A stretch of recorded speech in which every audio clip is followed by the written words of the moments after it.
5 kali minimal dalam sehari semalam mereka dibaptis. Apa pembaptisan itu? Berkatakan sebagai Allah yang perkasa, Allah yang kekal. Siapakah dia? Itu sudah pasti bukan Yesus, melainkan dia yang kita peringati hari kelahirannya, baginda Rasulullah Muhammad sallallahu alaihi wasallam.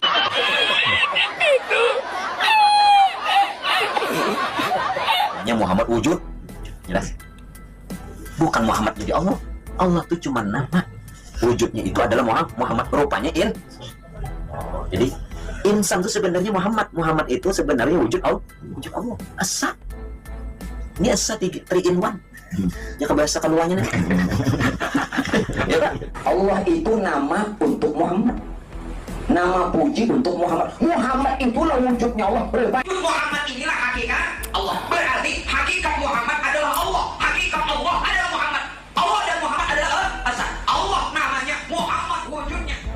Dengan wanjizamnya, wal awwal wal akhir wal zahir wal batin, ditujukan kepada siapa? Tujukan kepada Rasulullah SAW, kepada Muhammad. Ada tarikh. Muhammad ni keluar, matahari belum ada. Muhammad ni keluar, bulan tak ada, siang tak ada, malam tak ada, langit tak ada, bumi pun tak ada. Muhammad ni dah ada. Sebab tu Tuhan kata, huwal awwalu, dia yang paling awal. Huwal awalu. Nama Allah namanya Muhammad wujud, jelas.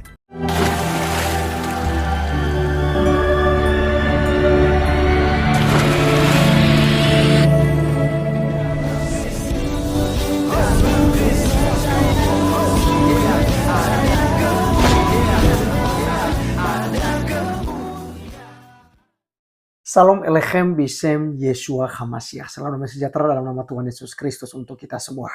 Teman-teman sekalian, kembali lagi kita untuk menggunakan hak jawab kita ya dari teman-teman kita Muslim yang terus menyerang iman kekristenan. Kali ini kita akan menanggapi si Juma. Teman-teman sekalian, di mana seperti di cuplikan tadi kita dengarkan sedikit bahwa katanya itu umat Islam itu dibaptis 5 kali sehari. Nah, apakah memang Ustadz Juma ini sengaja mau cocok logika terhadap baptisan ya mengenai ajaran dalam agamanya itu wudhu. Nah, jadi saya rasa teman-teman sekalian ini Ustadz Juma tidak paham tentang makna daripada baptisan itu sendiri. Nah, oleh karenanya ini kita akan menjawabnya dan kita dengarkan dulu apa yang disampaikannya berikut ini. 5 kali minimal dalam sehari semalam mereka dibaptis. Apa pembaptisan itu? Begitu didengarkan azan, Allahu Akbar, Allahu Akbar, teduh hati umat Islam, istighfar umat Islam itu, tunduk berserah diri mendengarkan panggilan Allah. Kemudian mereka datang berbondong-bondong membasuh wajah, membasuh tangan, membasuh kaki, menundukkan hati, menundukkan pikiran. Bukan hanya itu, menundukkan jasad untuk sujud beribadah kepada Allah. Apa yang jadi masalah? Dibaptis kami. Kami mengaku tak ada daya. Setinggi apapun pangkat kami, setinggi apapun harta kami, jabatan hilang seketika ketika kita dipanggil untuk ditahirkan menuju keridhaan Allah. Selesai. Ulama Indonesia Pusat menetapkan fatwa pemahaman Muhammad itu adalah Allah adalah perbuatan menyimpang dan menyesatkan. Yang dikatakan sebagai Allah yang perkasa, Allah yang kekal. Siapakah dia? Itu sudah pasti bukan Yesus, melainkan dia yang kita peringati hari kelahirannya, baginda Rasulullah Muhammad sallallahu alaihi wasallam.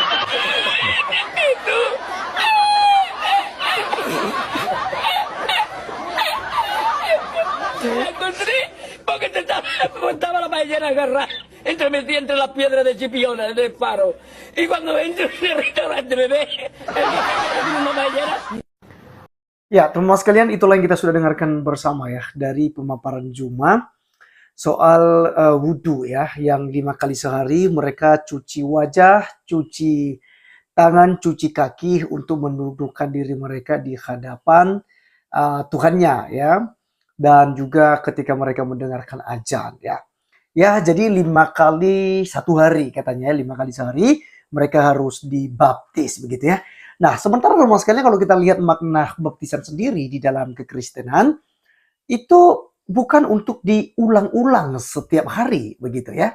Tetapi 1 kali untuk selamanya untuk menunjukkan bahwa kita sudah menjadi pengikut Kristus Yesus dan bertobat dari kehidupan lama kita. Yang tadinya kita adalah orang yang tidak mengenal kebenaran, orang yang hidup di dalam ketidaktahuan tentang larangan dan juga tentang perintah daripada Tuhan. Lalu ketika kita sudah mengerti, memahami itu, dan kita siap untuk meninggalkan perbuatan yang tidak senonoh, perbuatan yang tidak baik, perbuatan dosa kita, maka kita percaya kepada Tuhan Yesus Kristus sebagai Tuhan dan Juru Selamat pribadi, baru kemudian kita memberi diri untuk dibaptis. Dan itu satu kali, ya, untuk selama-lamanya, ya, untuk pembaptisan ini. Nah, jadi teman-teman sekalian, kalau kita berbicara tentang wudhu yang dimaksudkan oleh Juma, justru ini adalah sebuah seremonial dalam ibadah Islam yang mereka lakukan ya hari lepas hari ketika mereka mendengarkan adzan, ya, sebelum mereka masuk untuk sholat. Nah, jadi sangat berbeda teman-teman sekalian. Jadi saya pikir bahwa apa yang disampaikan oleh Juma ini sebuah penyesatan yang sangat-sangat konyol begitu ya.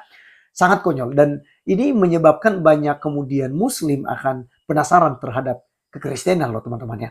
Ya, kita bersyukur dengan adanya seperti Juma ini. Kita tidak boleh sakit hati, tapi kita harus meluruskan, menjawabnya. Dan ingat satu hal, bahwa melalui video-video seperti ini, itu banyak jiwa yang kemudian menjadi percaya kepada Yesus Kristus. Itu yang harus kita lihat dari sisi positifnya. Nah, teman-teman sekalian, kita melihat dulu Roma pasal 6. Ayatnya yang ke-3 hingga ayatnya yang ke-10. Oke, kita akan lihat ayat 3-nya ya, dengan perikop mati dan bangkit dengan Kristus. Di sini makna baptisan diberitahukan kepada kita. Atau tidak tahukah kamu bahwa kita semua yang telah dibaptis dalam Kristus telah dibaptis dalam kematiannya? Dengan demikian kita telah dikuburkan bersama-sama dengan Dia oleh baptisan dalam kematian, supaya sama seperti Kristus telah dibangkitkan dari antara orang mati oleh kemuliaan Bapa. Demikian juga kita akan hidup dalam hidup yang baru.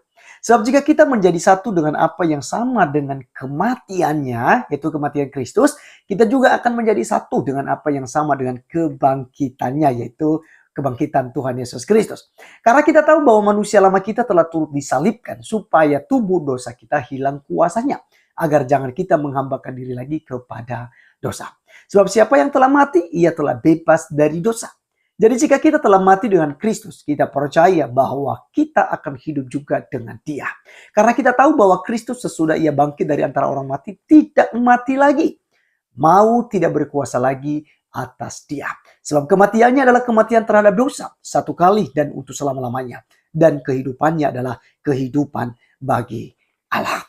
Ya. Jadi teman-teman sekalian, ayat 11-nya, demikianlah hendaknya kamu memandangnya bahwa kamu telah mati bagi dosa, tetapi kamu hidup bagi Allah dalam Kristus Yesus.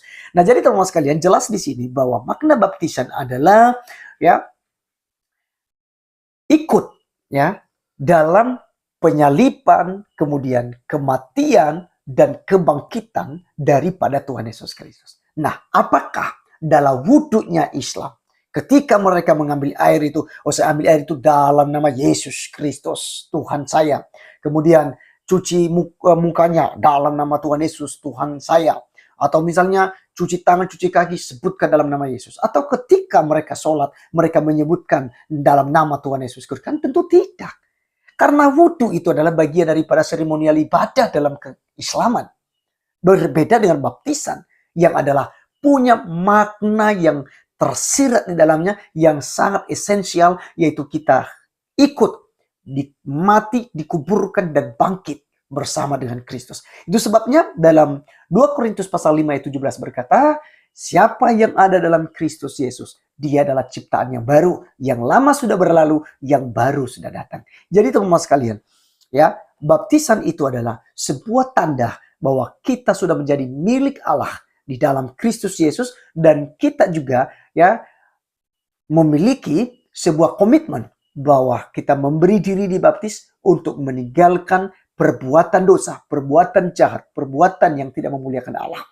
Artinya kita sungguh-sungguh bertobat, barulah diberikan memberi diri untuk dibaptis. Jadi pembaptisan pun tidak semena-mena juga dilakukan, tetapi juga ada yang disebut dengan dikatekisasi atau diajarkan dulu, diberitahukan dulu kenapa dia bisa percaya pada Yesus, kenapa harus beriman pada Yesus Kristus sebagai Tuhan dan Juru Selamat pribadi. Setelah dia sudah mengerti tentang keimanan ini, barulah dipermandikan atau dibaptiskan.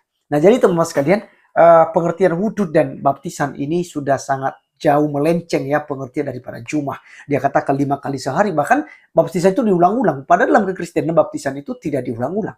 Itu 1 kali untuk selama-lamanya. Baik, teman-teman sekalian, penyesatan kedua yang dilakukan oleh Jumat tadi di akhir videonya kita melihat bahwa katanya bahwa Allah yang perkasa, Bapa yang kekal, Raja damai, katanya itu bukan kepada Yesus Kristus, tetapi bagi Muhammad. Jadi Jumat hendak mengatakan bahwa Allah yang perkasa itu, Allahnya itu adalah Muhammad begitu. Ini juga saya lucu dan itu sebenarnya udah viral sekali juga. Makanya kan ada fatwa MUI itu, dan ada pengajaran satu kemarin itu bahwa Muhammad itu adalah wujudnya Allah gitu. Ada videonya terus sekali, beredar sekali videonya. Ya, nanti di akhir video ini saya akan cantumkan ya bagaimana bahwa dikatakan Allah itu tidak kelihatan, tetapi wujudnya adalah Muhammad ya. Jadi ada video beredar sekali, itu sebabnya ada fatwa tadi. Nah, sementara Juma juga mengandung paham seperti ini teman-teman sekalian, seperti itu ya. Bahwa Allah yang perkasa itu adalah Muhammad katanya. Oke, kita akan lihat dulu Yesaya pasalnya yang ke-9 ayat yang ke-6 ya. Kalau lihat di Alkitab elektronik ya, di HP teman-teman sekalian, tapi lihat di Alkitab itu ayat 5 ya.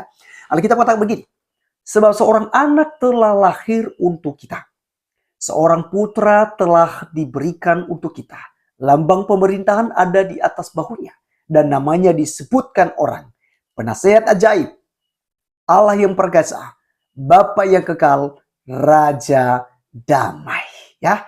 Nah, jadi teman-teman sekalian, Penasehat ajaib, Allah perkasa, Bapa yang kekal, Raja damai, kata Juma ini bukan ya kepada Yesus Kristus, melainkan kepada nabinya yaitu Muhammad. Nah, jadi teman-teman sekalian, ini sama halnya dengan Juma berkata bahwa Allah itu adalah Muhammad ya. Jadi ini tentu saja penyesatan, dan juga ada fatwa MUI ya teman-teman ya. Dari teman-teman muslim, perhatikan ada fatwa MUI yang mengatakan bahwa itu adalah penyesatan ya, tidak boleh diikuti. Nah, silakan lagi teman-teman, apakah mau mengikuti pengajaran Juma ini? Ada 2 hal. Yang pertama tadi dikatakan bahwa wudhu itu adalah baptisan, dan juga dia katakan bahwa Allah yang perkasa itu adalah Muhammad ya. Baik, teman-teman sekalian, kekristenan saya tidak perlu menjelaskan ini karena ayat ini itu merujuk kepada Sang Mesias, yaitu Tuhan Yesus Kristus ya. Yesus disebut sebagai penasihat ajaib, disebut sebagai Allah yang perkasa, disebut sebagai Bapa yang kekal, dan juga Raja damai. Oke, teman-teman sekalian, seperti janji saya akan tampilkan satu cuplikan video tentang yang viral-viral bahwa Allah itu adalah Muhammad wujud ya, begitu ya.